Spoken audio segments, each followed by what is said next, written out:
membaharui harapan, menebar kasih, meneguhkan iman. Jumat 8 Mei 2026. Renungan hari ini diambil dari Filemon 1 ayat 15-16.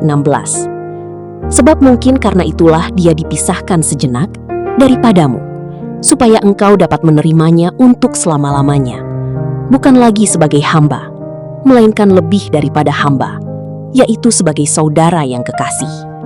Bagiku sudah demikian, apalagi bagimu, baik secara manusia maupun di dalam Tuhan. Dengan tema, sebagai saudara, bukan hamba.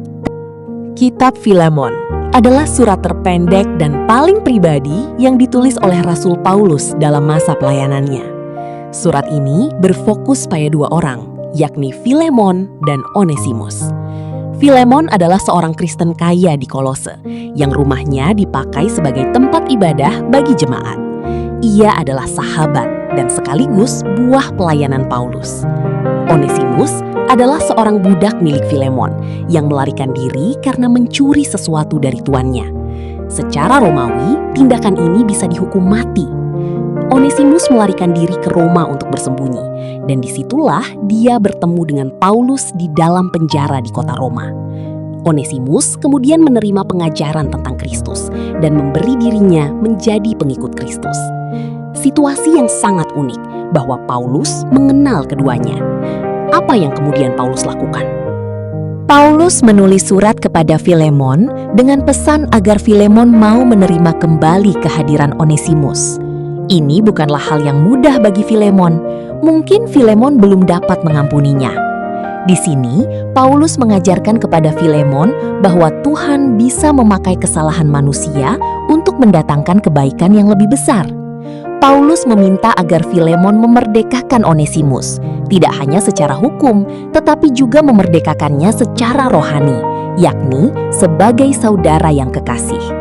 Ini adalah istilah yang sangat radikal. Dalam budaya kuno, mustahil seorang tuan memanggil budaknya saudara. Di sini, Paulus menghancurkan hierarki sosial dengan kasih Kristus.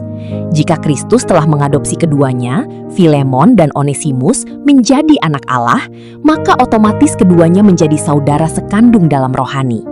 Maka, secara duniawi, Filemon harus memperlakukan Onesimus dengan adil dan manusiawi dalam urusan sehari-hari.